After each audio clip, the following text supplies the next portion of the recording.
മലപ്പുറം ജില്ല ഇന്നേ വരെ കണ്ടിട്ടില്ലാത്ത വൻ ജനാവലിയായിരുന്നു അൻവർ എംഎൽഎയുടെ രാഷ്ട്രീയ വിശദീകരണ യോഗത്തിൽ ഇന്നലെ എത്തിച്ചേർന്നിരുന്നത്.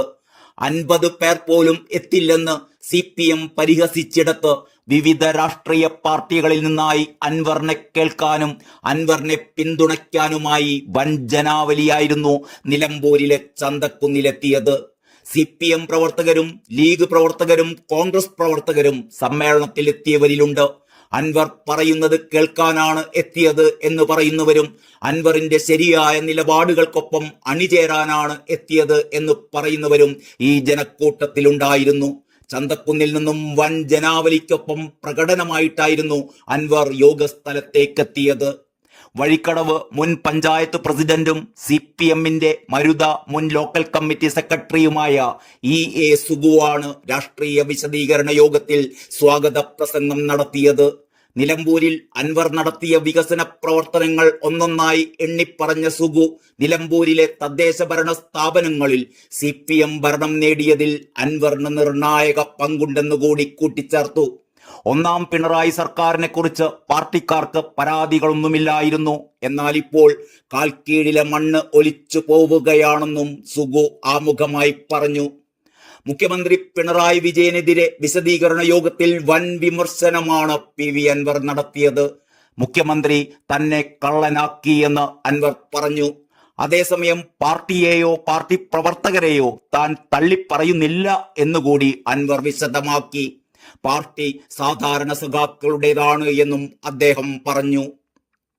മുഖ്യമന്ത്രി തന്നെ കള്ളനാക്കിയപ്പോൾ രണ്ടും കൽപ്പിച്ചിറങ്ങുകയായിരുന്നു. കേരളം വെള്ളരിക്ക പട്ടണമായി മാറി.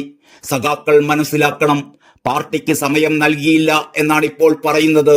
ഞാൻ നിരന്തരമായി പറഞ്ഞുകൊണ്ടിരിക്കുകയായിരുന്നു. ഞാൻ കേരള രാഷ്ട്രീയത്തിൽ വിശ്വസിച്ച ഒരു മനുഷ്യനുണ്ടായിരുന്നു. എന്റെ ഹൃദയത്തിൽ അദ്ദേഹം എന്റെ വാപ്പ തന്നെയായിരുന്നു. വർഗീയ വിഷയങ്ങളിൽ ശക്തമായ നിലപാടെടുക്കുന്ന കമ്മ്യൂണിസ്റ്റ് പാർട്ടിയുടെ അതിശക്തനായ നേതാവ് എന്നായിരുന്നു എന്റെ വിശ്വാസം. കേരളത്തിന്റെ നിയമസഭയിൽ കഴിഞ്ഞ 8 വർഷം പ്രതിപക്ഷം മുഖ്യമന്ത്രിക്കും പാർട്ടിക്കുമെതിരെ നടത്തിയ ആരോപണങ്ങൾ ഞാൻ പ്രതിരോധിച്ചു. എത്ര ശത്രുക്കളെ ഞാൻ ഉണ്ടാക്കി. ഒരിക്കലും പാർട്ടിയെയും പാർട്ടി പ്രവർത്തകരെയും ഞാൻ തള്ളിപ്പറയില്ല. പാർട്ടി സാധാരണ സഖാക്കളാണ്, അവർക്കു വേണ്ടിയാണ് ഈ പറയുന്നത്, അൻവർ പറഞ്ഞു. പാർട്ടിക്കുമേൽ സമ്മർദ്ദമുണ്ടാക്കാനാണ് വാർത്താ സമ്മേളനം നടത്തിയത്. പുഴുക്കുത്തുകളെ പുറത്താക്കുമെന്ന് മുഖ്യമന്ത്രിയും പറഞ്ഞിരുന്നു. തിരുവനന്തപുരത്ത് പോയി മുഖ്യമന്ത്രിയെ കണ്ട് 37 മിനിറ്റ് നേരമാണ് മുഖ്യമന്ത്രിയുമായി താൻ സംസാരിച്ചത്. മുഖ്യമന്ത്രിയുടെ വോട്ട് കണ്ടാണ് ജയിച്ചത് എന്ന് ഞാൻ പറഞ്ഞു. മുഖ്യമന്ത്രിയുടെ ഗ്രാഫ് കെട്ടുപോയെന്നും പറഞ്ഞു. മുഖ്യമന്ത്രിക്ക് ഈ നാട്ടിലെ സ്ഥിതി അറിയാമോ എന്ന് നേരിട്ട് ചോദിച്ചു. ആ സൂര്യൻ കെട്ടുപോയെന്ന് മുഖ്യമന്ത്രിയോട് പറഞ്ഞു. മുഖ്യമന്ത്രിയോട് കാര്യങ്ങൾ പറഞ്ഞപ്പോൾ എന്റെ കണ്ണ് ഇടറിയിരുന്നു. ജനങ്ങൾക്ക് CPMനോട് വെറുപ്പാണ് എന്നും പറഞ്ഞു.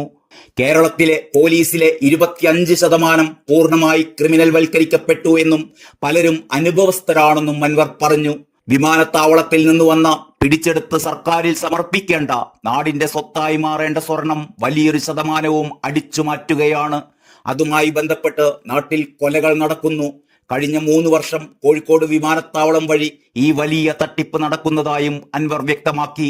താൻ 2 പേരുടെ കഥ പൊതുസമൂഹത്തിൽ കൊണ്ടുവന്നിട്ടും SAT അന്വേഷിക്കുന്നില്ല എന്നും അൻവർ ചൂണ്ടിക്കാട്ടി. കള്ളക്കടത്ത് ലോബിയെ സഹായിക്കാനാണോ അൻവർ ഈ വിഷയം ഉന്നയിച്ചത് എന്ന രീതിയിൽ ഇത് കൊണ്ടെത്തിച്ചു എന്നും അദ്ദേഹം പറഞ്ഞു.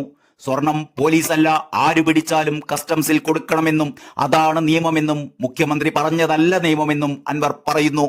കാരിയർമാരായവരോട് സംസാരിക്കുമ്പോഴാണ് ഇതിന്റെ ഗൗരവം മനസ്സിലാകുന്നത്. ഈ സ്വർണം കൊണ്ടുവരുന്ന കാരിയർ നല്ല പാക്കിങ്ങോടുകൂടിയാണ് സ്വർണം കൊണ്ടുവരുന്നത്. കസ്റ്റംസിന് അത് സ്കാനറിൽ കാണാം. അവർ കാണാത്ത പോലെ കടത്തിവിടുകയാണ്. കടത്തിവിടുമ്പോൾ പാസ്പോർട്ട് ഡീറ്റെയിൽസ് സുജിത് ദാസിനും സംഘത്തിനും നൽകും. പുറത്തു വന്നാൽ പോലീസ് അത് കൊണ്ടുപോകുന്നു.